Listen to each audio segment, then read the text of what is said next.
नमस्कार दोस्तों, कहानी में नए आए हो चैनल को सब्सक्राइब कर देना, वीडियो को लाइक कर देना, कानों में ईयरफोन लगा लो। कहानी मैं सुनाता हूँ।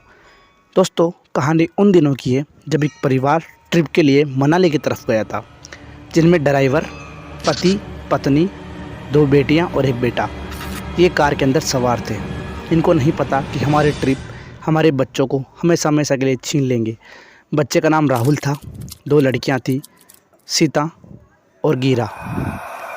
तीनों आमने सामने एक सीट के अंदर बैठे हुए थे।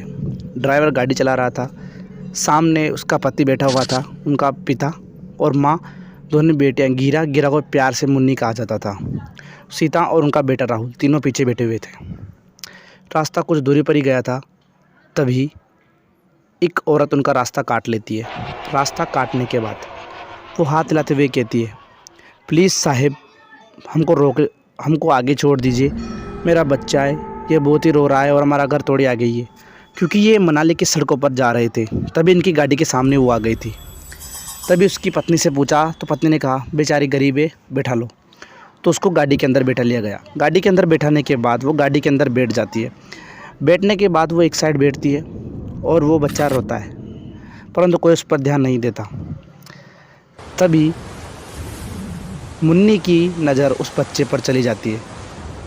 जब वो बच्चे को देखती है तो वो बच्चा कंकाल के रूप में होता है। ये देखकर मुन्नी बहुत ज़ोर से चिल्लाती है और बोलती है, वो बच्चा है, इस कंकाल है, ऐसा बोलती है उसकी माँ से और उसके पिता से।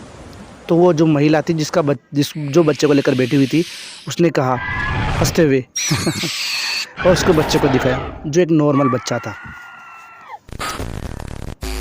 थोड़ी देर बाद वो गाड़ी रुकाती है और कहती है, छोड़ दीजिए साहब, हमारा घर आ गया। वो गाड़ी को रोकते और वो उतर जाती है और उस बच्चे का खिलौना गाड़ी के अंदर ही रह जाता है। गाड़ी से उतरने के बाद मुन्नी उसको देखती है। वो उल्टी साइड में जा रही थी। तभी वो उस महिला को देखती है कांच की खिड़की के अंदर से। तो महिला चारों तरफ अपनी मुंडी फेर लेती है, यानी कि 360 डिग्री पर उसने मुंडी घुमाकर मुन्नी को देखा। मुन्नी बहुत ज़ोर से चीखी। उसने कहा कि वो औरत ऐसे किसे देख रही है, ऐसे कहा उसने। तो उसके बाद वो देखती है सामने, तो उसके घर वाले देखते पीछे, तो पीछे की तरफ ही जा रही थी।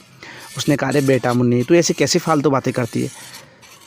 थोड़ी देर गाड़ी आगे चलती है, कम से कम 15 किलोमीटर चली होगी, तभी एक ज़ोर से आवाज़ आती है।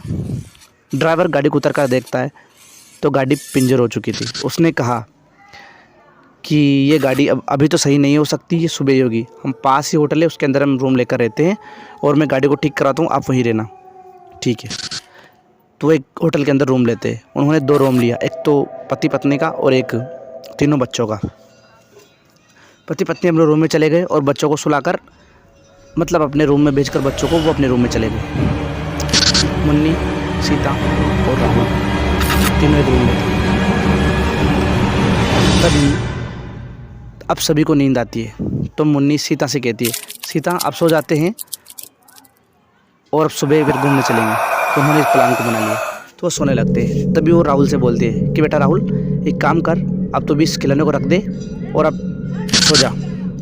परंतु वो इसकी बात के ऊपर ध्यान नहीं देता। वो खिलौना उसी बच्चे का था जो उस गाड़ी के अंदर बैठा हुआ था।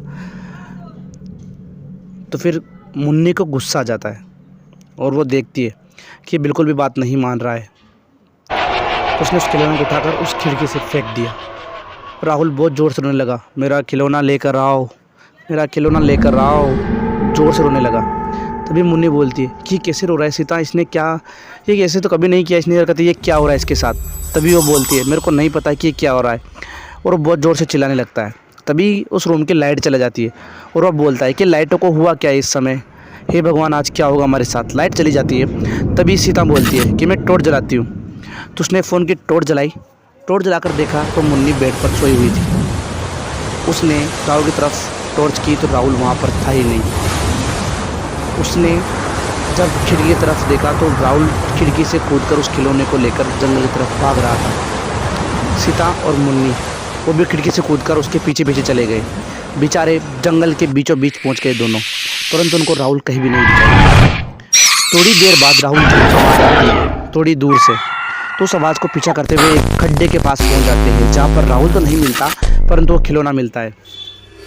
उस खिलौने के अंदर से आवाज़ आती है कि दीदी प्लीज़ मुझको बचा लो, ये मेरे को मार डालेगी, दीदी बचा लो, ऐसे बोलता है वो। तो दीदी उसको ढूंढ तो रही थी परंतु वो दिखाई कहीं नहीं दे रहा था। पास ही में एक घर था। तो सीता बोलती है कि वो घर देख उधर घर। तो मुन्नी बोलती है एक काम करते वहाँ चलते और उसकी मदद मांगते। तो उस घर के पास आते। जब वो घर के अंदर किवाड़ खोल कर गए तो उन्होंने देखा कितना भयानक घर, इतना खंडर, मतलब वहाँ पर कुछ भी नहीं रहता था। तो उसने कहा कि कोई है यहाँ पर। तो वहाँ से एक महिला आती है। वो वही महिला थी जो उन्होंने कार में बिठाई थी। उसने कहा तुम यहाँ पर? मुन्नी ने कहा तुम यहाँ पर? तो फिर वो महिला बोलती है हाँ मैं, ये मेरा ही घर है, तुम क्या लेने आए हो? उसने कहा हमें एक मदद चाहिए। तो फिर वो महिला बोलती है मैं कोई मदद नहीं कर सकती, यहाँ पर मेरा बच्चा अकेला है। जब उस बच्चे को देखा तो वो बच्चा उसी खिलौने से खेल रहा था जो खिलौना राहुल के पास था। तो वो मुन्नी बोलती है ये खिलौना मेरे भाई के पास भी था, ये तुम्हारे पास कैसे आया? उसने कहा, वो कुछ बोलती वो महिला, उससे पहले मुन्नी ने उस खिलौने को उठाकर अपने पास लिया। वो बच्चा ज़ोर ज़ोर से रोने लगा। उसकी आवाज़ सुनकर मुन्नी ने उस खिलौने को बाहर फेंक दिया। तो तब वो महिला बहुत ज़ोर से गुस्से में बोली तूने मेरे बच्चे का खिलौना फेंक दिया, अब तुझे मुझसे कोई नहीं बचा सकता। फिर वो जब भागने वाली थी तब उसने उस बच्चे की तरफ देखा जो रो रहा था। उसकी नज़र फटी की फटी रह गई क्योंकि वो बच्चा और कोई नहीं राहुल ही था, जिसकी आंखों से खून बह रहा था और वो रो रहा था खिलौने के लिए। तभी सीता बोलती है अरे ये क्या हो गया, ये तो मेरा भाई राहुल है, इसकी आंखों से खून, ये क्या, मेरे समझ में कुछ भी नहीं आ रहा। ये सुनकर वो मुन्नी बोलती है तूने मेरे भाई के साथ क्या किया? तो वो अपना भयानक रूप दिखाती है वो चुड़ैल, और अपने विस्तार रूप में बाल फैलाती है और आंखें सफ़ेद कर बोलती है अब तेरी बारी है। यह कहकर सीता मुन्नी को बाहर भगाते हुए ले जाती है और कहती है उसने अपने भाई को मार दिया, प्लीज़ यहाँ से चल वरना हमको भी मार देगी। परंतु मुन्नी कुछ भी सुनने को लिए तैयार नहीं थी। वो भागे जा रही थी कि मैं मेरे भाई को बचा कर रहूँगी, क्योंकि उस बच्चे के अंदर से आवाज़ आ रही थी कि दीदी मुझे बचा लो प्लीज़, और उसकी आंखों से खुद भी निकल रहा था। तभी मुन्नी ने बात नहीं मानी और उस घर के अंदर वापस चली गई। उसके बाद बहुत ज़ोर से आवाज़ आती है दोनों के चिल्लाने की, मुन्नी की और राहुल की, जो कि दोनों को बेरहमी से मार देती है। सीता के पीछे भी वो चुड़ैल पड़ती है, परंतु वो भागती हुई एक रोड पर पहुंच जाती है और वो रोड पर पहुंचते ही बेहोश हो जाती है। जब सीता की आँखें खुलती है तो वो देखती है कि उसकी बहन मुन्नी और राहुल दोनों का मौत हो चुका था। बहुत ज़्यादा सदमे में थी, उसके घर वाले भी उसके पास ही खड़े थे। उसके बाद आसपास के बुजुर्ग ने बताया कि यहाँ पर एक महिला और उसका बच्चा रहा करता था। बाहर के कुछ कर्मचारी आई, उन्होंने कहा कि हम तुम्हारी ज़मीन को लेना चाहते हैं और यहाँ एक पर होटल बनाना चाहते हैं। तो इन्होंने मना कर दिया कि हम हमारी ज़मीन को नहीं देंगे। तो उन्होंने इसके बच्चे समेत इसको इस ज़मीन के अंदर गाड़ दिया था। तब से वो महिला सबसे बदला लेती है कोई भी हो। दोस्तों कहानी केवल मनोरंजन के लिए थी। वीडियो अच्छी लगे तो वीडियो को लाइक कर देना, चैनल को सब्सक्राइब कर देना, एक प्यारा सा कमेंट जरूर कर देना ताकि मैं मोटिवेट हो सकूँ। मिलता हूँ आपसे अगली कहानी में, तब तक के लिए बाय बाय, ध्यान रखना मेरे साथियों।